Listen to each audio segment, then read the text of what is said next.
International Media TV, television that listens to you.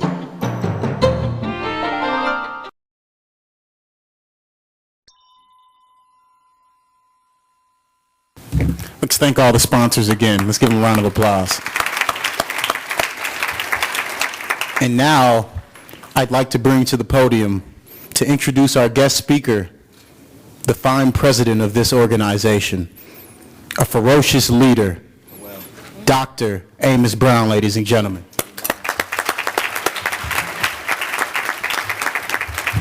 Thank you very much, Mr. Toastmaster. One great preacher said, some people just must say something, while others have something to say. Our speaker needs no lengthy introduction. I want you to hear what he has to say. And he comes very much equipped, imbued with a breadth of background and experience to speak to the present crisis that is upon us in this nation and in the world when it comes to the violations of human and civil rights. You have already in your souvenir program his very robust vita. But now I will do what C.W. Clarke said we should always do for a great man. The best way to introduce a great man is to let the people hear him. I present to you now the one and only Roland Martin, who will be our speaker for this faithful evening. Let's give it up for our great speaker who's come to be with us and to bless this occasion.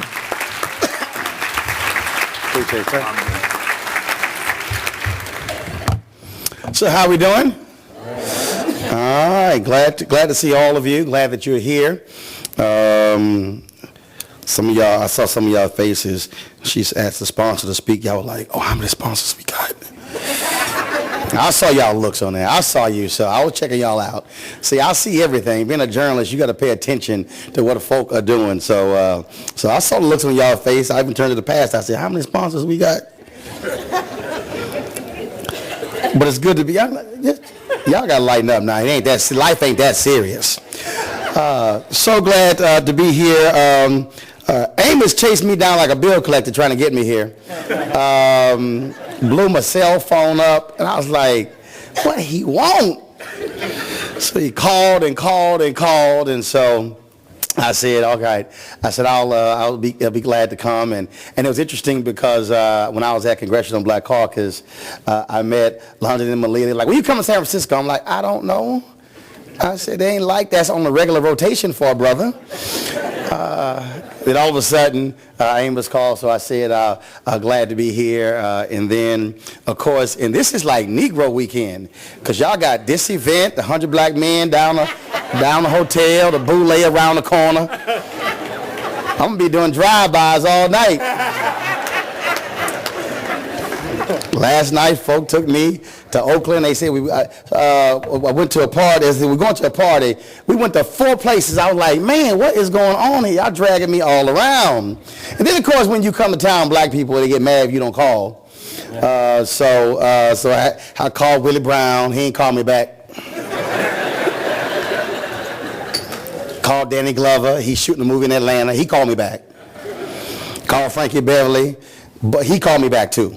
So tell Mayor Willie Brown the other important black people call me back. So tell him I'm highly disappointed in him as a fellow man of Alpha Phi Alpha. He might want to call me back. Or I'm going to talk about him on TV Monday morning. You'll do it. And so, yes, I will do it, too. Yes, I will talk about you on television. You could ask that pastor who met with Trump.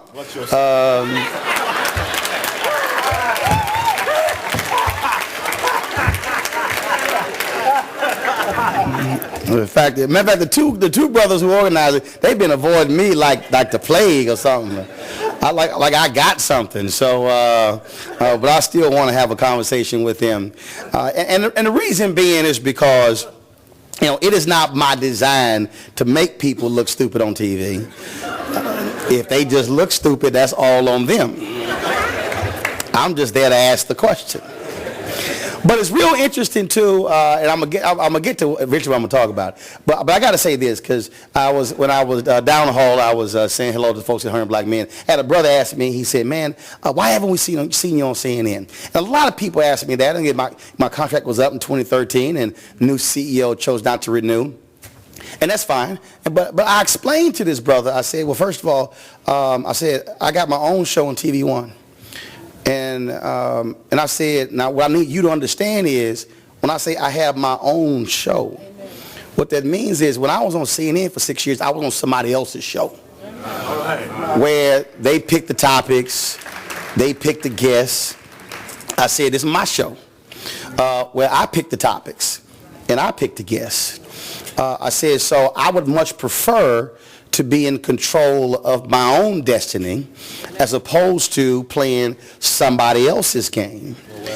We saw that with the Daniel Holtzclaw trial, where you swear with mainstream media, they didn't know that a former white cop was on trial for raping 13 black women, because none of them covered the trial. We were the only national television show that consistently covered that trial. And if it wasn't for our show, you would have not even known that this trial was going on. And so that's a perfect example of what happens when, first and foremost, you have black networks, and then you have a black news show where we are able to cover our own. Because, the first black newspaper was Freedom's Journal. In their lead editorial of 1827, they wrote, "We wish to plead our own cause. Too long have others spoken for us." And that's really where we stand today when we talk about what's going on with media, because I'm just not interested in asking somebody else to please, pretty please, cover us and talk about us. I'm not interested in waiting on them to wake up, even black journalists who work at those places who don't have a sense of consciousness. And I got no problem calling people out. So I had a brother hit me up. He said, "Man, when you were calling media out about the Daniel Holtzclaw trial, why did you specifically call out Don Lemon?" I said, because if you're going to talk about black folk, you might want to cover black folk on some stories. And so I'm not afraid to call anybody out, because, look, black folks been paying me for a long time. Tom Joyner, owned by black people. Radio 1, owned by black people. TV 1, owned by black people. So, I ain't got a problem calling you out, because I'm worried because my house note paid, my car notes are paid. I don't have any credit card debt. So what you think you're going to do to me? Now, see, I know some of y'all in this room got real uncomfortable when I said that, because some of y'all got so much debt you can't say nothing at your job.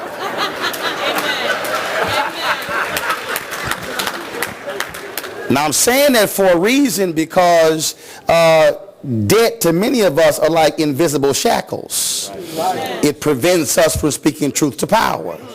And so here we are trying to confront what's happening, and we're kind of like, I can't say nothing because, I got that mortgage, and I'm driving that expensive car, so let me just go ahead and be quiet. And that's a fundamental problem, because if you really understand our history, we've always had people who had the freedom to say what was necessary in order to lead us down the path of freedom. And that leads me to what I want to deal with, and that is the true cost of freedom.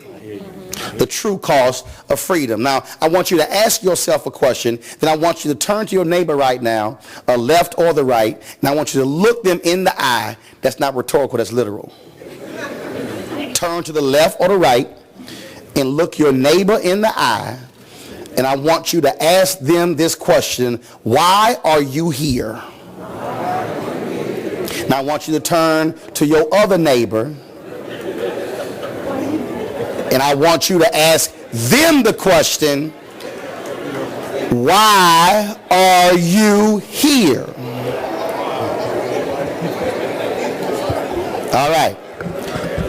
Now, there's a reason there's a reason I wanted you to ask them that question, because if we really want to be honest, if we really don't want to play any games, we come to this event every year for a variety of reasons. And if you want to be honest, there are people here who come out of a sense of obligation. All right. Amen. If we want to be honest, there are people who are sitting in this room. Tonight is your black checkoff night. If we really want to be honest, there are some people sitting in this room who are here because your company bought the table.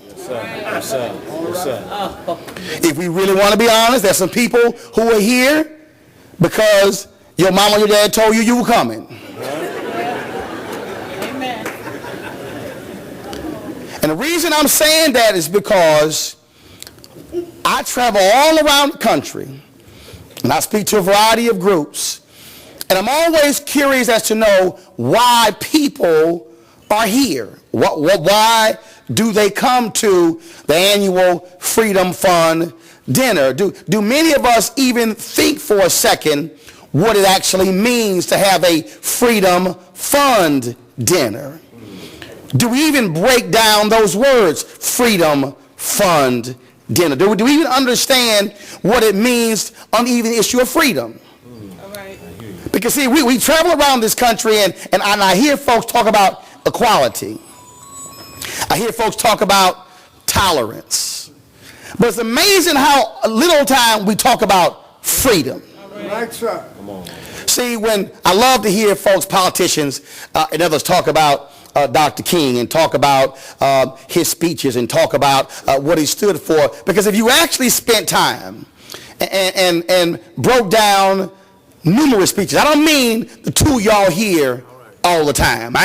Those of y'all who only get stuck on I Have a Dream, and only the bottom part, not the top 2/3 part.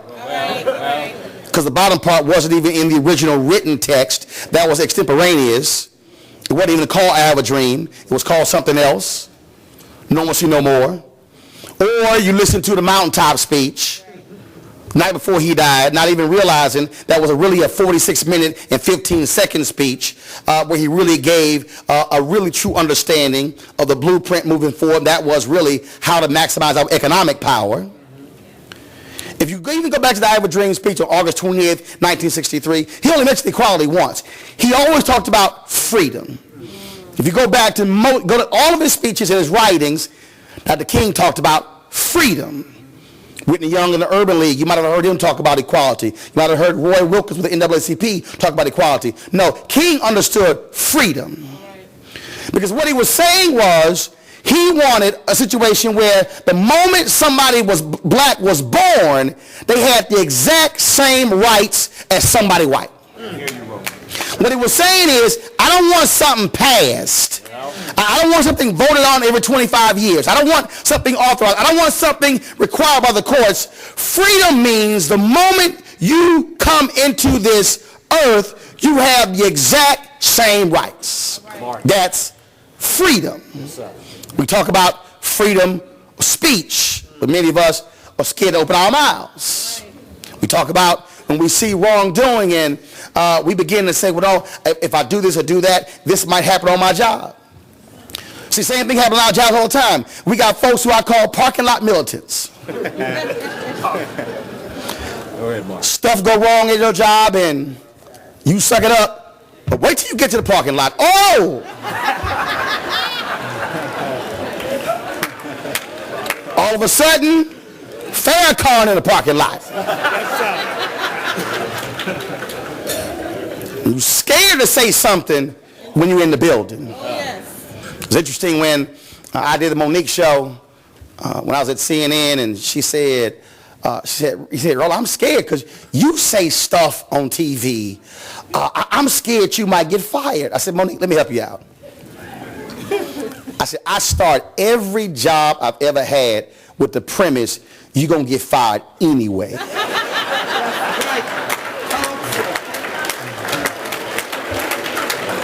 I mean, if you really think about it, three things going to happen. You're going to stay there forever. You're going to leave. Or they're going to ask you to leave. There's only three options on the job. And to me, there's nothing worse than seeing things on your job and you say nothing. And then what happens is you do all the right thing. You come on time. You get there early. You stay late. And you do, but you that perfect black person on the job, or white or Asian or whatever, you that perfect person, then you get laid off, now you mad as hell. Now you're at home cussing and fussing, man, I did all this sort of stuff, did everything right, I was a perfect employee, and then I got laid off anyway. Then you got me. Gave them hell, kicked they behind, so I get laid off, I'm good.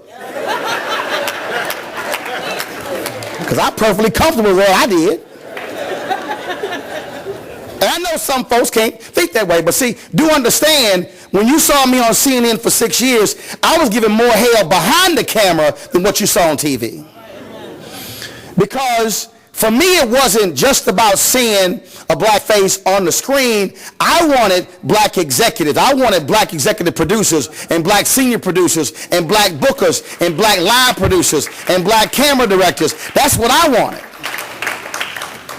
Because I wasn't interested in the status quo. I wasn't interested in that because the reason I talked about Daniel Holtzclaw, because see, when you don't have black folks in those positions, that's how they then don't cover our stories. Right. Because you can't have somebody who is an executive or executive producer or a senior producer or a show host and the story still get ignored.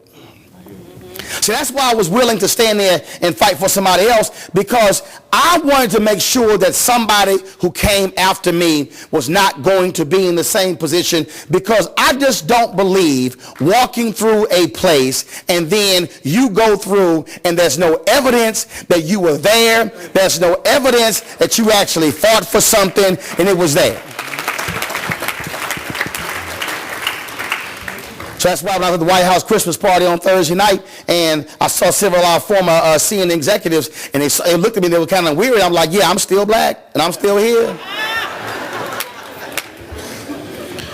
Because see, when you understand who you are and why you are trying to fight for something, when you understand the concept of freedom, that changes your whole view. You look at things differently. You approach them differently. When you are about freedom, there's a fearlessness that is in your voice and in your attitude. When you're trying to be free, you're not trying to be content. When you're trying to be free, you're just not trying to coexist. When you're trying to be free, you're understanding that what happens today is not about you. It's really about your kids' kids. Wow.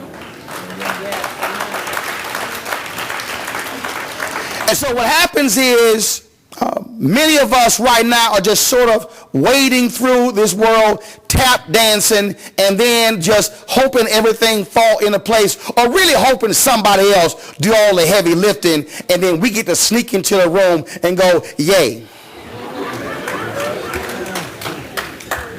See, I know I'm making some of y'all uncomfortable, but do understand something, okay? If y'all wanted to be comfortable, you could have called my wife, who's an ordained minister, and she could have prayed with you, and then y'all could have meditated and all that stuff.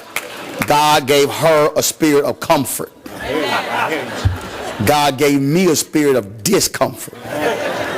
My job is to make you uncomfortable, because at some point we've got to shake out of the doldrums and at some point realize that the suit might be cute, the dress might be nice, you might have all the wonderful jewelry on, but it don't mean a damn thing if you're walking around literally with shackles that are invisible and you still not free.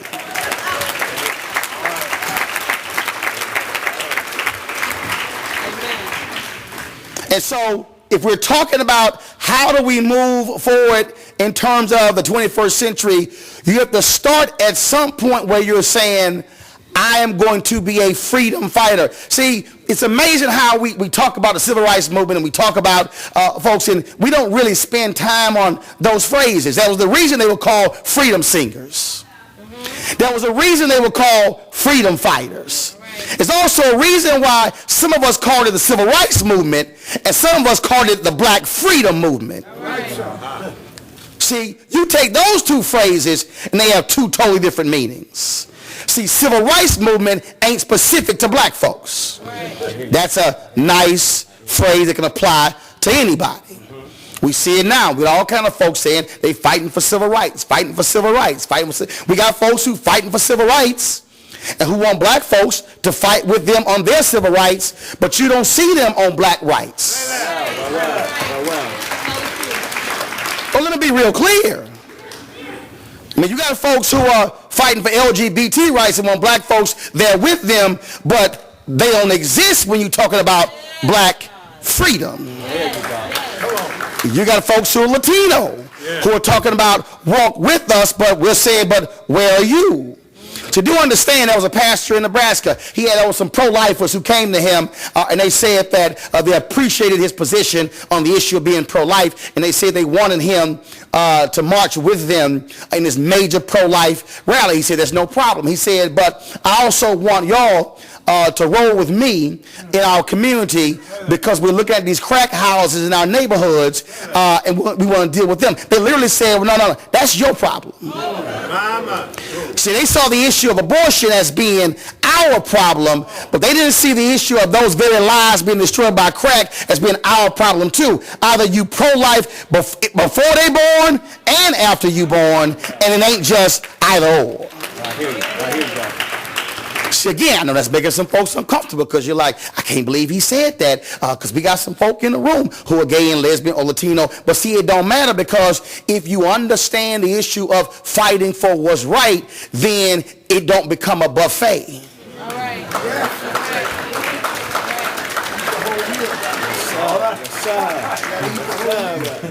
See, when I go across this country and when I see the battle right now with affirmative action, when you saw the Supreme Court hearing oral arguments in the case of the University of Texas, and then you had a white female who was standing there talking about she couldn't get into the University of Texas because somebody black took her spot. No, you just wasn't good enough. But the problem I have is when you have African Americans who are standing out there fighting for affirmative action, and I got white women who are too quiet, because if you actually go back and break down the history of affirmative action, started under President Richard Nixon, pushed by and developed by Arthur Fletcher, what you will realize is no group of people have benefited more from affirmative action in America than white women.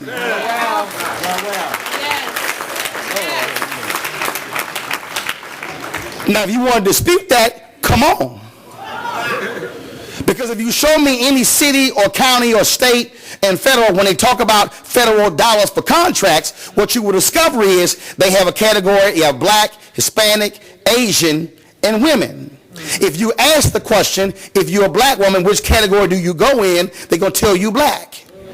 If you're a Hispanic woman, you go into Hispanic. If you're Asian, you go into Asian, which means the W really ain't for women. It should be WW, white women. If you go into most places, women have more of the contracts than anybody else, which means that's more white women than anybody else. I'm just telling you what's a fact. If you get mad, that's your problem. Amen. But I'm talking about the issue of freedom. I'm talking about being honest about what's going on. I'm talking about how we confront what is going on, and how it is when we spend a significant amount of time expending our energy on somebody else's fights and somebody else's battles, but then we begin to say, where are you when we need you to show up? See, I got no problem with reciprocity, but this ain't going to be a one-way street.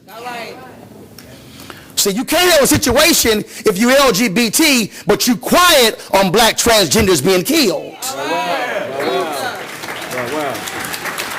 You can't be an AIDS advocate, but you quiet when those black AIDS centers are not getting the resources they need when the face of AIDS right now in America is that of a black man or a black woman.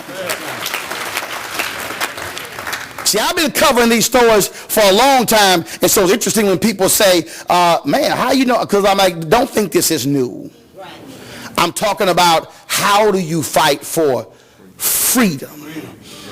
Starting point is fighting for freedom. I talked about freedom singers and freedom fighters. Howard Zinn, in his book of The New Abolitionist, when he was talking about the SNCC workers, he details this amazing story of these young SNCC folk. And if you don't know SNCC, hit the person next to you. Well, just go to Google, put in SNCC. Because one of the reasons you need to understand, because look, trust me, it's the folks right now trying to look all smart and cute, that you ain't got no idea what SNCC is, and you pulling your phone out like all undercover under the table going, SNCC. And you hoping you get a signal down here like, I got to Google what that means.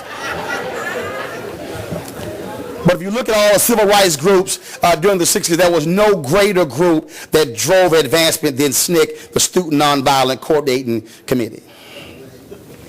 And so that was it. Howard Zinn tells this story of this young sister who was beaten viciously by cops, and many of these SNCC workers were thrown into some of the most shameful and decrepit prisons in America. And this sister was beaten, her face was swollen, and her eyes were swollen, her nose, all totally swollen. She couldn't even talk. And so she tried to speak, and they said, we can't hear you, can't hear you. And somebody leaned closer, and they literally put their ear on her lips, and she said, freedom. She couldn't say anything else, but she said, freedom. Because she understood what it is she got her behind kicked for, because she said, I'm willing to die for freedom. I'm willing to put my life on the line for freedom. And when you begin to listen to those folks who were freedom singers, and it was those songs that got them through. When you heard somebody say, I ain't gonna let nobody turn me around. Yes. When you heard them say, I woke up this morning with my mind stayed on freedom.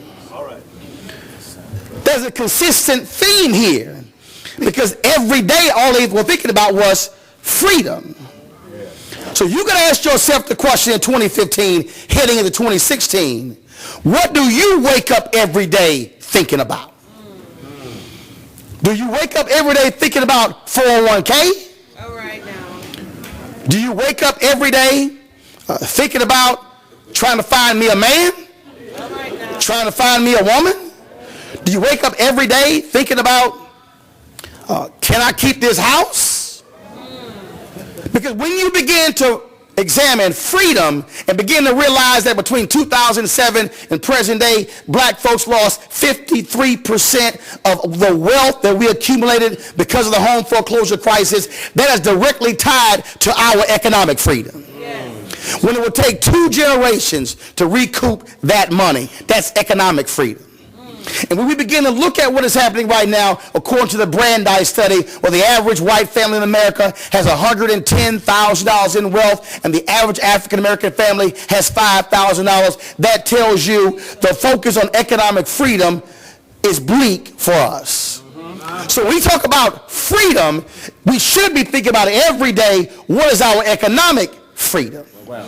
See, there's a reason I wasn't sitting here just throwing it out there saying house paid, cars paid, no credit card, because when I say that debt is an invisible shackle, when you have black kids who are coming out of college with an average of $30,000 in student loan debt, white kids coming out with an average of $11,000 in student loan debt, you got to go back to the $110,000 average white family, $5,000 black, because when that kid gets ready to get married, then that white parents able to say, here's your home down payment. And when that black kid gets married, they can say, baby, here's your gift card.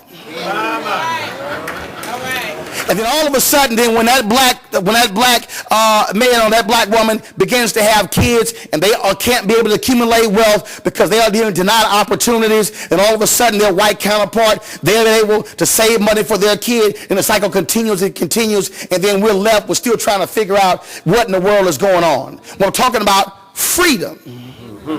But we also got to be honest in terms of our own history, because so many of us, again, we're so smart, we're so cute, and we want to be so far away from the reality of the black freedom movement or even slavery. But you got to put this in context. 1619, the first slave touched down in America. Well, tell the story. This is 2015. That's 396 years.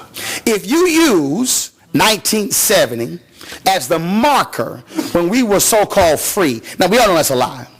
Yes. But Civil Rights Act 64, Voting Rights Act of 65, Fair Housing Act of 68, yet other laws as well. But if you use 1970 just as the basic marker for black folks being free, that means that in the history of America, we have only been so-called free for 45 years. Amen. Raise your hand if you are 46 and older. And why some of y'all tripping because you don't want to reveal your damn age? Your knees are cracking. Your hair's lost. You got wrinkles. But you try to act like you 35. Stop. Last month, I turned 47. That means that I was born at a time, November 14th, 1968, when black folks were not fully free. I need you to put that in context. See, many of us are walking around like it's all good. No. I was born when we were not fully free. So here we are fighting battles where folks are saying, y'all got enough. But even if you look at 1970, you begin to look at busing, you begin the fights in Boston, you still look at all the fights when it came to EEOC, all the lawsuits, all the racial, you still had a fight for freedom. And I'm trying to put it in that context because whether you are a politician, a lawyer, police officer, whether you are a doctor, whether you're a civil rights worker, a nurse, whether you work for a Fortune 500 company, it does not matter. It's understanding the reality that even in 2015, if you think in terms of freedom, it's only been 45 years, which means that you go from 1619 to 1863, and then if you throw in the Emancipation Proclamation, Texas finding out, now 1865, then you got the period of Reconstruction after that, then you have the Great Compromise of 1877 when the troops are to pull out of the South, and then all of a sudden Jim Crow came in, then you have all the years of Jim Crow, then you go through 30s, 40s, 50s, and 60s, then you see African Americans can't live here, redlining, federal housing policies can't live here, can't get these jobs, and then you begin to understand that, wait a minute, we're trying to have a conversation we somehow are equal when you got to be out of your mind on crack and meth to think somehow that's the case.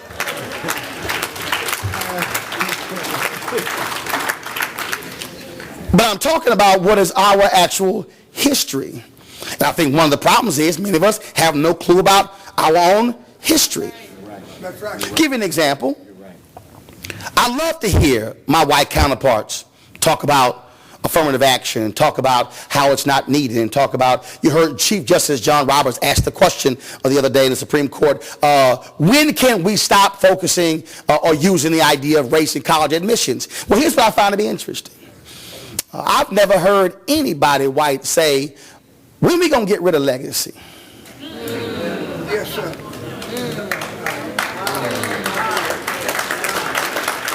Now here's what's interesting. Legacy is when your mama, daddy, grandparents, great-grandparents, they went to a school, and because they went to a school, then you get points, or you might be able to get into the university because they went there. Now here's what's interesting.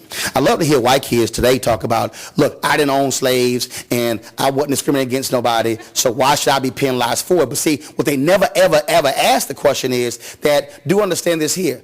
So if your grandfather went to a university, and then you were able to come in and say, hey, my grandfather, grandmother went here, and they had an endowment, can I get in under legacy? Do understand that my grandfather couldn't go to the school when your grandfather went to the school, but today you still get the benefit from legacy, which tells me that in the 21st century, you still benefiting from Jim Crow.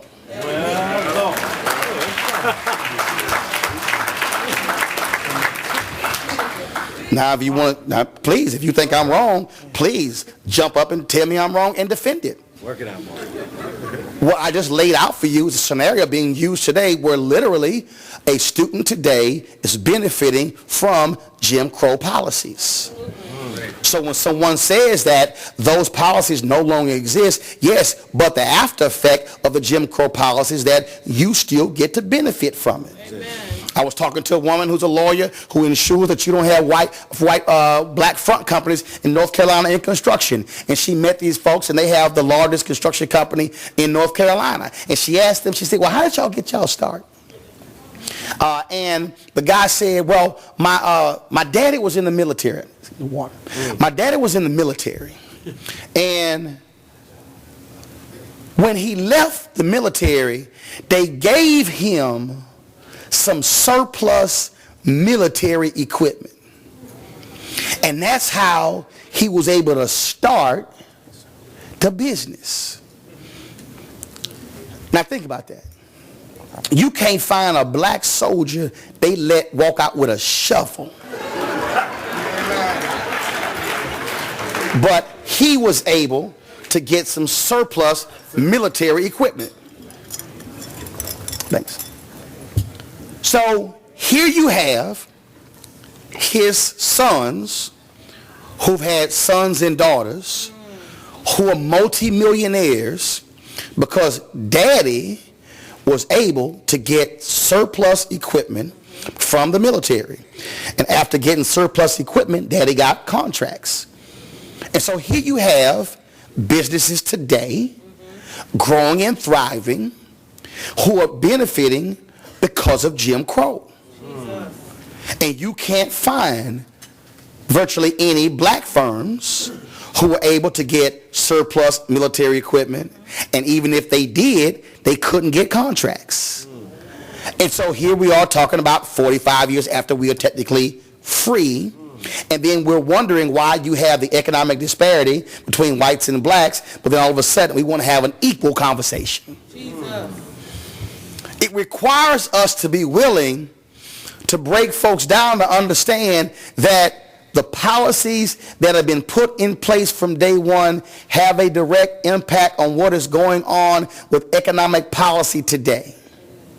And when we sit here and begin to ask these questions about what happens with housing policy, how do we begin to change that, that has a direct impact, because when you lose 53% of black wealth, what ends up happening? Well, March 14, 2014, Wall Street Journal publishes an article saying that in 2013, $23.09 billion in loans were handed out in 2013. Black folks got $385 million of 23.09 billion. If you see that particular story, what you will read is that one of the reasons because black folks lost their collateral, their home, which made it harder for them to get a loan. So now in 2008, last year, President Bush, we got 8.2% of all small business loans. 2013, under President Barack Obama, we got 1.7% of all small business loans. Those small business loans were directly tied to our housing policy. I had the Secretary of Housing, Sean Donovan, come on my show 3 consecutive years with a whole new housing plan. And I said, you know what that means? The last 2 didn't work. So here we are, I'm talking about freedom. Here we are, happy with a black president. Here we are, happy with a black first family. But we're not asking a difficult question is, why in the hell your housing plans have not worked? Right. See, I know some of y'all are uncomfortable.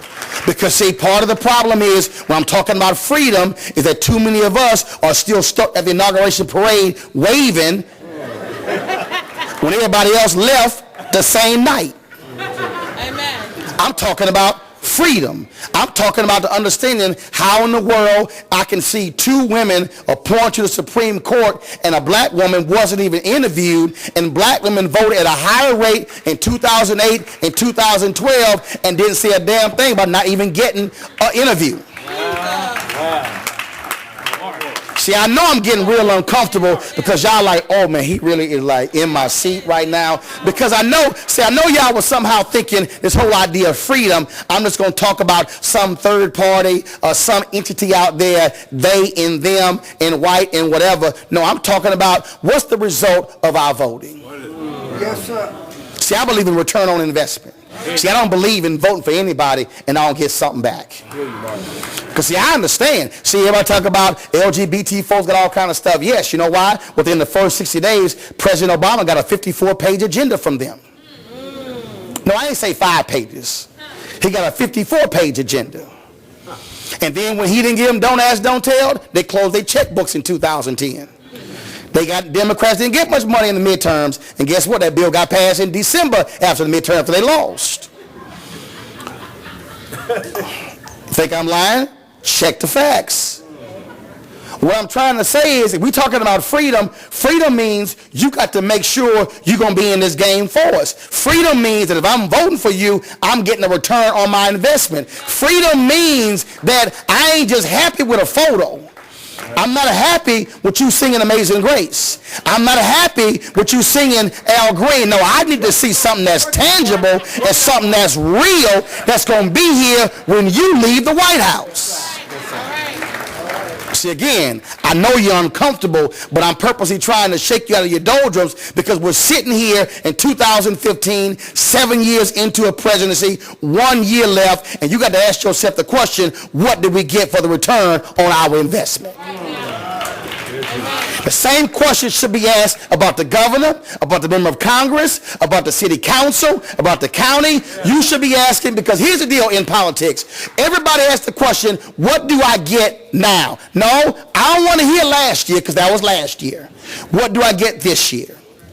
And so when you have a freedom mindset, you are always asking those questions and demanding those things because you understand it's not what you're used to do, it's what you're going to do. And if you don't do what we want you to do, we might find somebody else who will do what we want to do. Yes, sir. So here we are going to 2016. And we got folks who are going to come to our community and ask for our vote. The question is, what are we going to demand in return? See, when I jammed up the pastor who met with Trump, I didn't care if they met with Trump. I don't care if they met with Rand Paul or Jeb Bush or Hillary Clinton or Bernie Sanders, but I want to know what you talked about when you were in the room. All right, amen. Because you can't stand there and talk about the prophetic tradition and you sat in the room and you simply got pimped and played. Amen. Amen. I'm talking about the notion of freedom. I'm talking about demanding something and holding out and pushing in people and prodding people and taking this thing to a whole different level. I'm talking about what's happening right now when you got black folks who are acting so damn bougie about Black Lives Matter when these young folks are putting on the line, and then we're saying, well, I don't want to say nothing, but the reality is these young folks are foregoing jobs, they're getting thrown in jail, they're doing the exact same thing that SNCC was doing in the 1960s, and you've seen the last year 40 new laws in 24 states. You'll see a level of police transparency you have never seen in your life. You've seen more cops today who've been prosecuted for killing folk than they've ever been prosecuted before. You see the mayor right now in Chicago catching hell and on the verge of being pushed out because he withheld a tape for a whole year. They settled for $5 million and the family hadn't even filed a lawsuit yet. These folks are pushing because they're saying, no.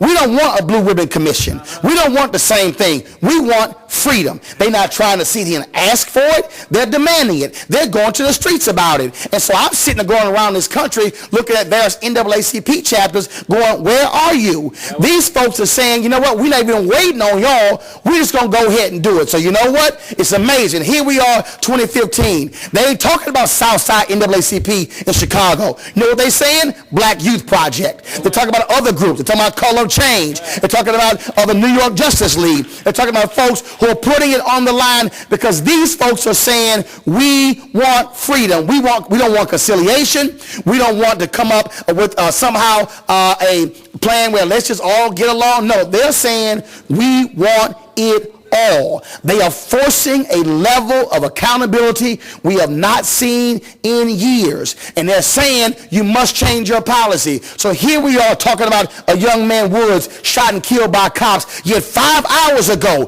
LAPD sheriffs shot a black man who was walking away from them in a similar case as the one here. You saw today in San Antonio, they released A guy held his hands up and a cop shot him saying, well, the movement of holding his hands up scared him. You got Miami, same thing happened. You have a culture, a mindset where it is shoot to kill, we'll ask questions later. What we should be demanding, talking about freedom, is saying if you are a cop and you lie on a police report, you automatically lose your job.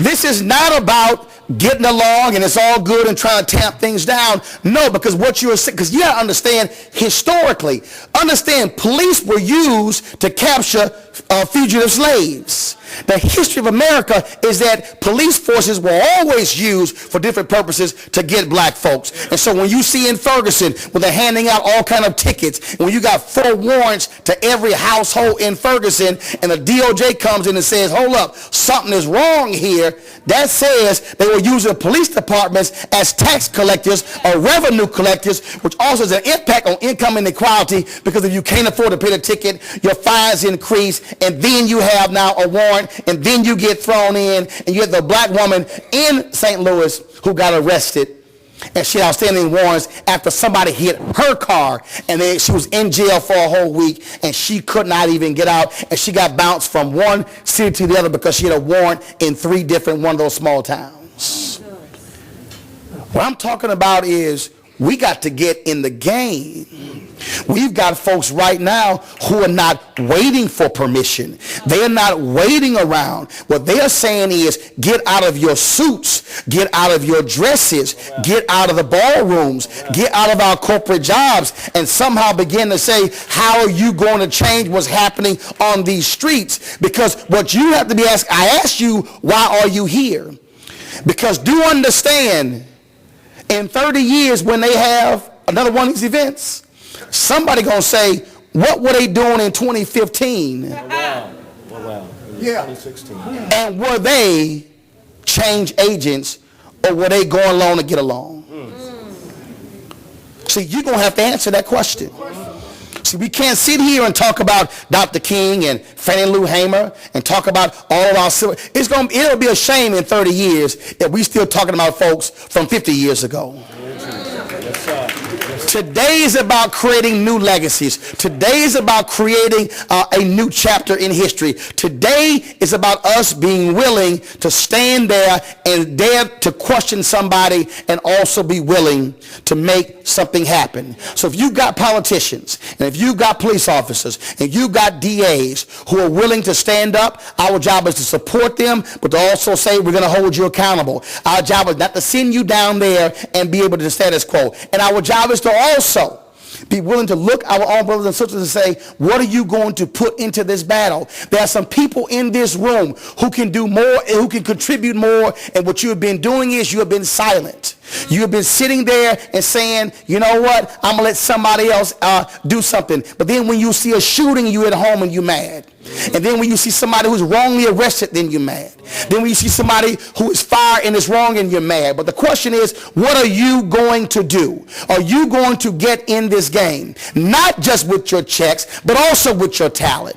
Also with your mind. And I ain't talking about just coming to a monthly meeting. I'm talking about saying, how are you being proactive? I ask, why are you here? If your commitment ends with this banquet, then all you've done is come here, enjoy a salad, enjoy some chicken, enjoy some conversation, and you're doing nothing to advance the agenda of black folks in this city. What you must begin to say is, I'm willing to fight, I'm willing to put it on the line, and as my fraternity brother Vernon Woodson Tandy said, we're going to fight till hell freezes over, and then we're going to fight on the ice.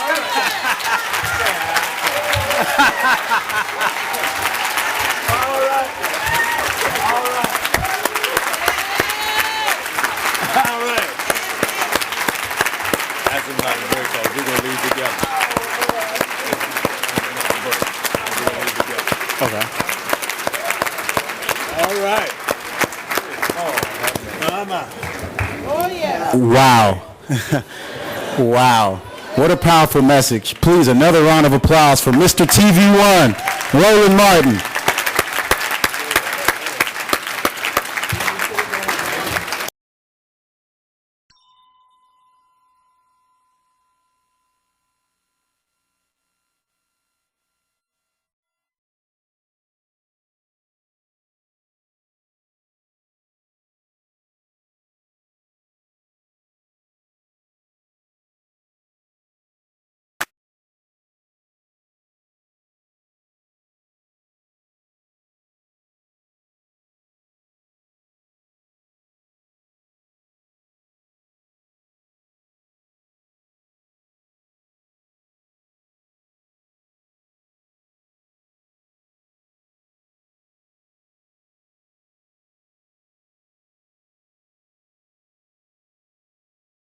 people in this room who can do more and who can contribute more, and what you have been doing is you have been silent.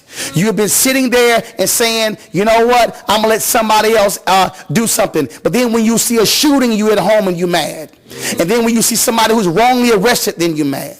Then when you see somebody who is fired and is wrong, and you're mad. But the question is, what are you going to do? Are you going to get in this game? Not just with your checks, but also with your talent, also with your mind. And I ain't talking about just coming to a monthly meeting. I'm talking about saying how you being proactive. I ask, why are you here? If your commitment ends with this banquet, then all you've done is come here, enjoy a salad, enjoy some chicken, enjoy some conversation, and you're doing nothing to advance the agenda of black folks in this city. What you must begin to say is, I'm willing to fight, I'm willing to put it on the line, and as my fraternity brother Vernon Woodson Tandy said, we're going to fight till hell freezes over, and then we're going to fight on the ice.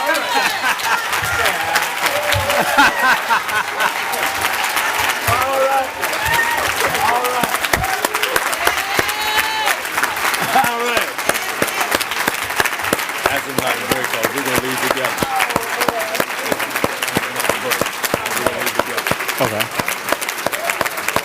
All right. Oh, yeah. Wow. Wow.